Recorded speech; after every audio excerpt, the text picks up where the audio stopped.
Dan Anju siang ini kami akan awali dari satu mobil yang kabur usai mengisi bensin jenis Pertamax di stasiun pengisian bahan bakar umum di kawasan Pasar Rebo, Jakarta Timur. Petugas SPBU yang hendak mencegah pelaku kabur akhirnya terseret hingga 70 meter dan terluka.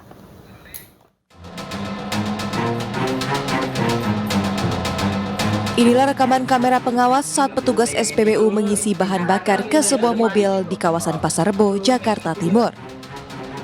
Namun usai mengisi BBM jenis Pertamax dengan total Rp300.000, mobil tersebut langsung tancap gas dan belum membayar bensin yang dibelinya. Petugas SPBU tersebut yang berusaha mencegah akhirnya terseret hingga sejauh 70 meter dari pintu keluar SPBU. Akibat kejadian ini korban terluka di tangan, kaki, dan kepalanya. Hingga saat ini belum diketahui identitas pengemudi minibus yang kabur tersebut. Pertama 300. Itu jam berapa? Kadang itu jam 3:30 deh kayaknya. Kamis subuh. Ya. Terus? Nah, terus pas selesainya itu dia bukan nutup tangki nih. Nah, terus dia mau minta uang. Terus tiba-tiba dia nancep gas. Nah, teman saya itu jadi kelantungan di pintu mobilnya. Oh, petugas SPBU-nya. Ya. Terus keseret? Keseret sampai ini pintu keluar gedung PP. PP. Ya, itu ada luka, luka-luka. Luka sih kan ini tangan kanan kiri, kaki juga kanan kiri sama bagian kepala sini kayaknya ada yang ini deh. Bocor gitu. Iya. Aparat Polsek Pasar Rebo sudah mendatangi lokasi dan meminta keterangan saksi dan korban, termasuk mengamankan rekaman kamera pengawas guna mengungkap pelaku. Insiden mobil kabur usai isi bensin ini viral di media sosial. Dari Jakarta, Rizky Falufi, iNews melaporkan. Ya pemirsa, informasi selanjutnya, viral warga sekampung turun tangan mengevakuasi mobil terperosok di jurang hanya menggunakan tali di Enrekan, Sulawesi Selatan.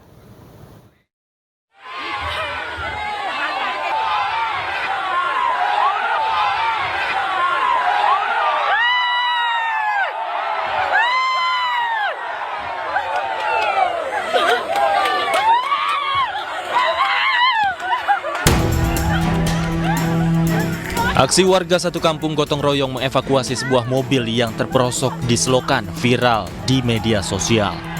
Dalam video, nampak warga menarik badan mobil menggunakan tali. Tidak kalah heboh, emak-emak juga ikut andil menarik mobil ke tepi jalan. Ada juga yang menyemangati warga hingga mobil berhasil dievakuasi. Selain mendapat pujian warganet, aksi gotong royong ini juga diapresiasi oleh petugas kepolisian. Sangat mengapresiasi ya masyarakat yang telah membantu mobil tersebut ya sehingga bisa terlepas dari musibah, tidak ada korban jiwa maupun kerugian materi dari hal tersebut.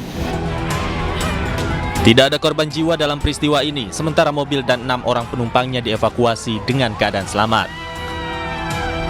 Dari Enrekang, Sulawesi Selatan, Jufri Tonapa, iNews melaporkan.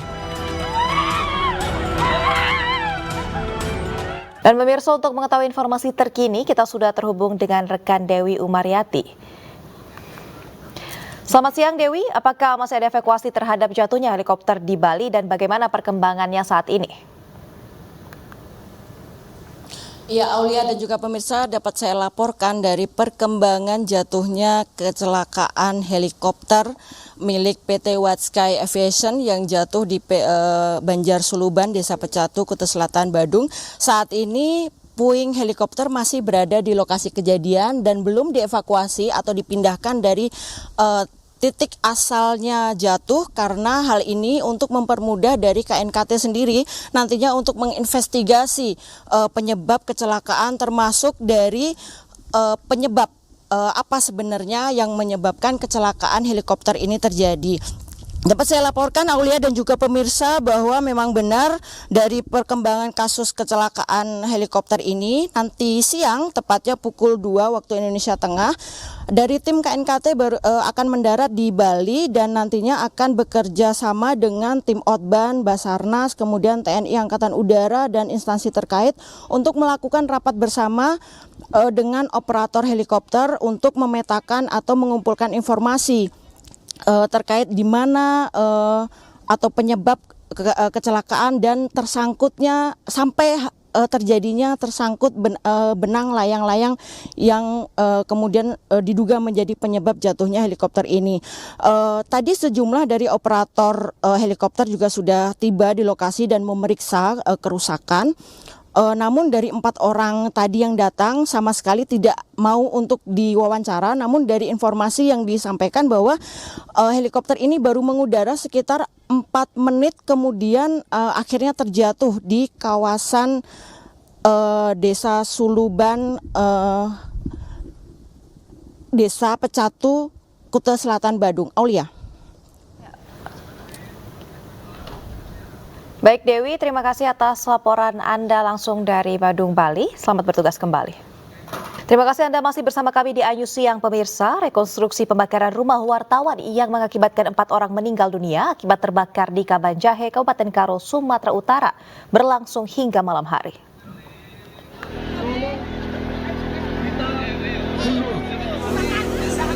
Ratusan warga hadir di lokasi menyaksikan langsung rekonstruksi.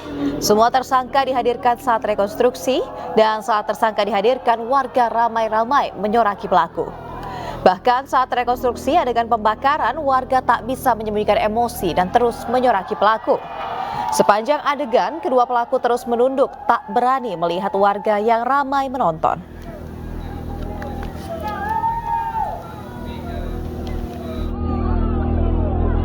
Pemirsa, hampir 11 jam Saka Tatal menjalani pemeriksaan psikologi oleh LPSK. Usai diperiksa, Saka semakin mantap dan yakin menghadapi sidang peninjauan kembali kasus pembunuhan Vina dan Eki yang membuatnya dipenjara hingga 8 tahun.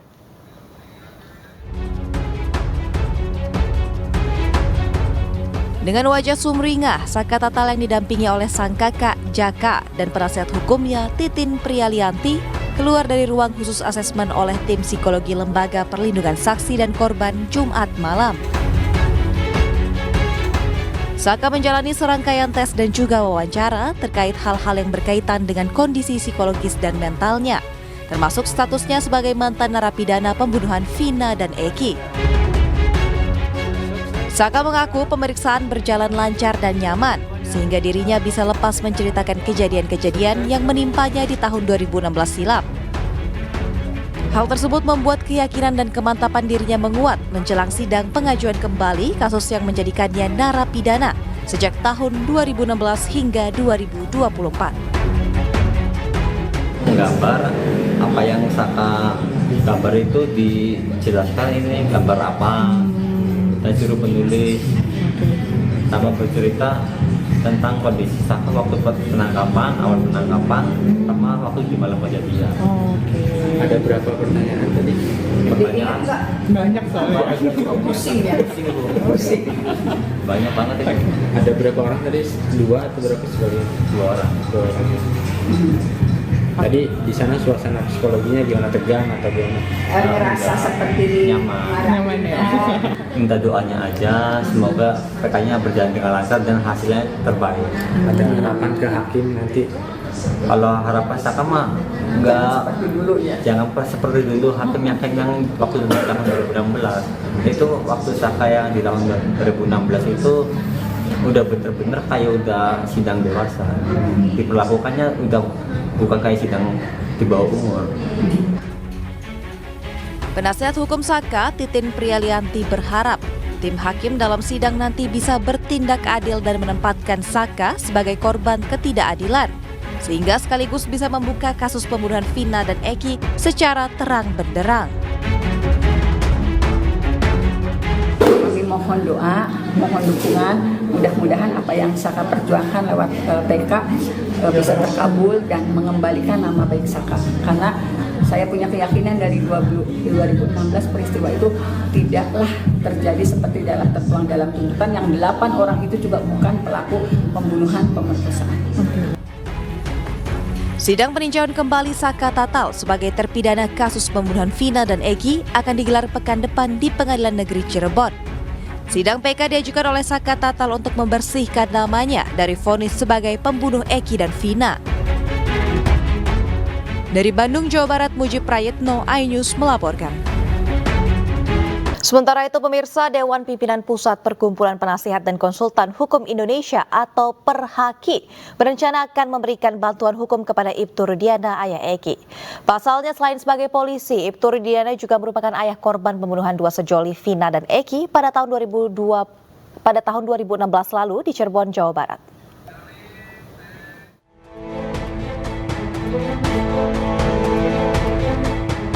Melalui press release yang disampaikan Ketua Umum Pusat Bantuan Hukum atau Perbaki, Pitra Romadoni Nasution mengatakan akan memberikan bantuan hukum kepada Ibtu Rudiana.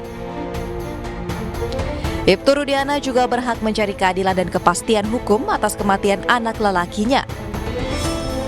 Namun belakangan ayah Eki justru dilaporkan oleh keluarga terpidana melalui kuasa hukumnya Pradi ke Barreskrim Mabes Polri dengan dugaan laporan palsu dan penyiksaan. Laporan terpidana kasus Vina rupanya mematahkan semangat Ibtu Rudiana dalam memperjuangkan keadilan untuk anaknya Eki yang sudah bertahun-tahun tidak mendapat titik terang.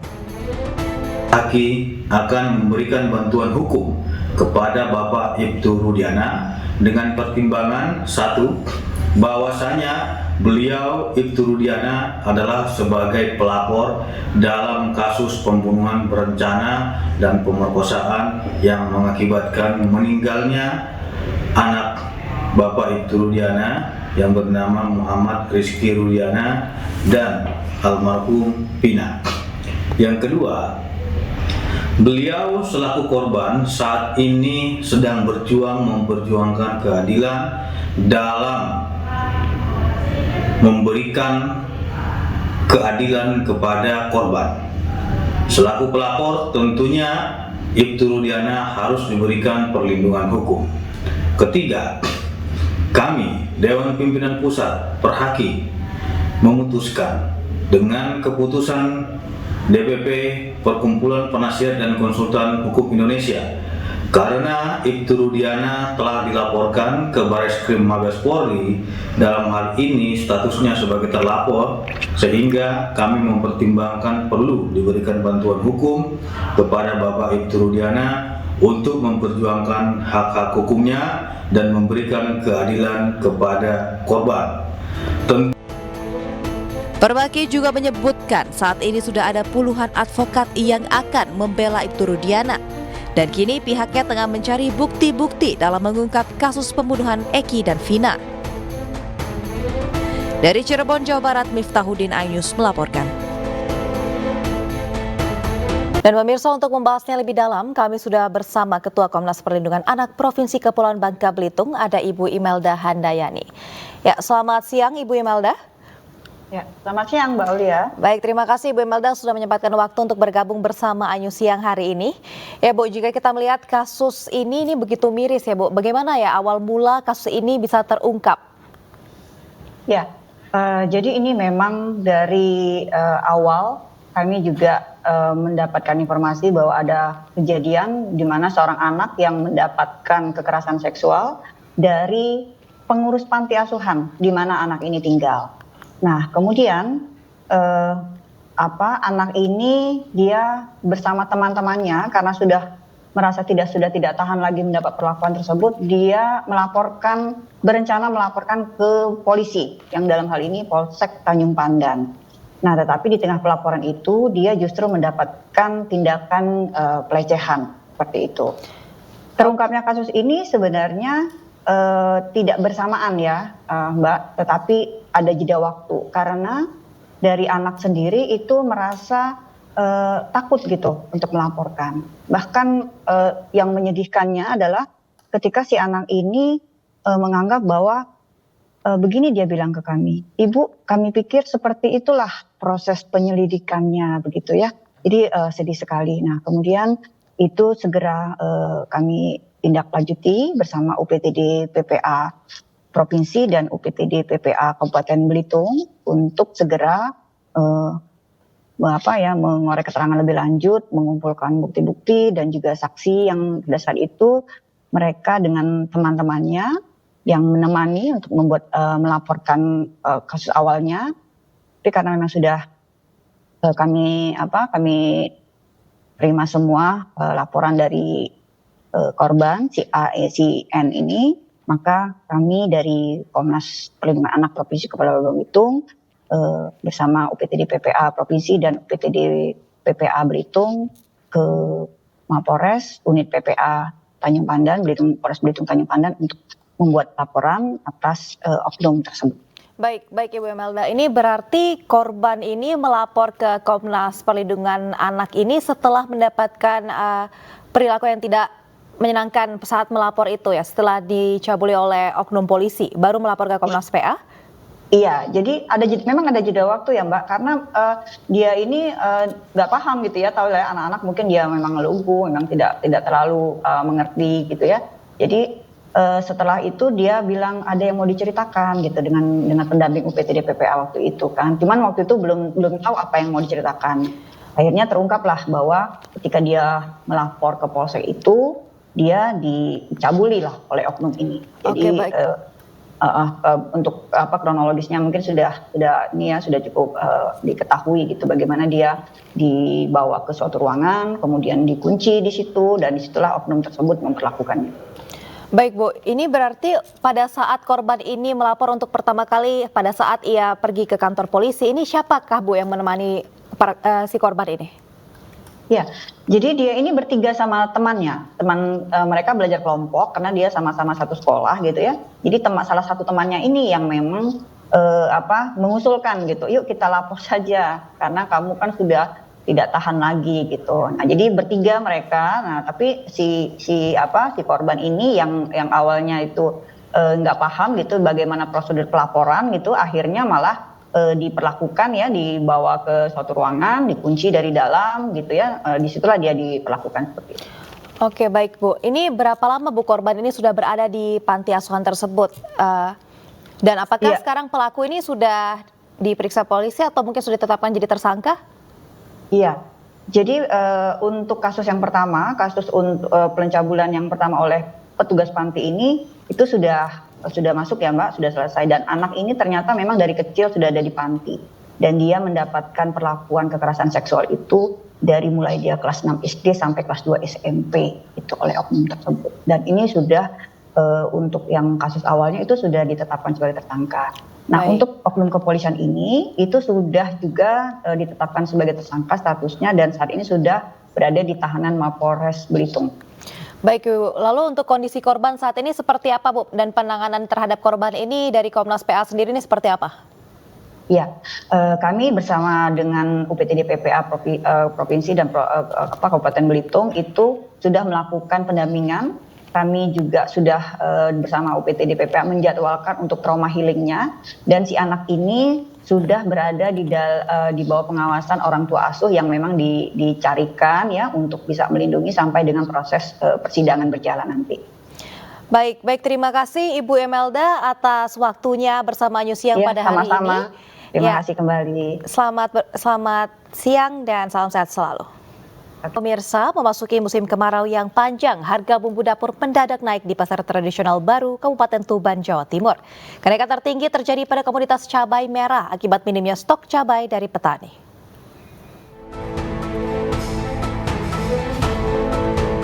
Harga cabai di sejumlah pasar di Kabupaten Tuban kembali melambung tinggi. Salah satunya di Pasar Baru, tepatnya di Jalan Gajah Mada, Kabupaten Tuban, Jawa Timur. Harga cabai rawit merah kini menembus Rp55.000 per kilogram, di mana sebelumnya hanya Rp35.000 per kilogram.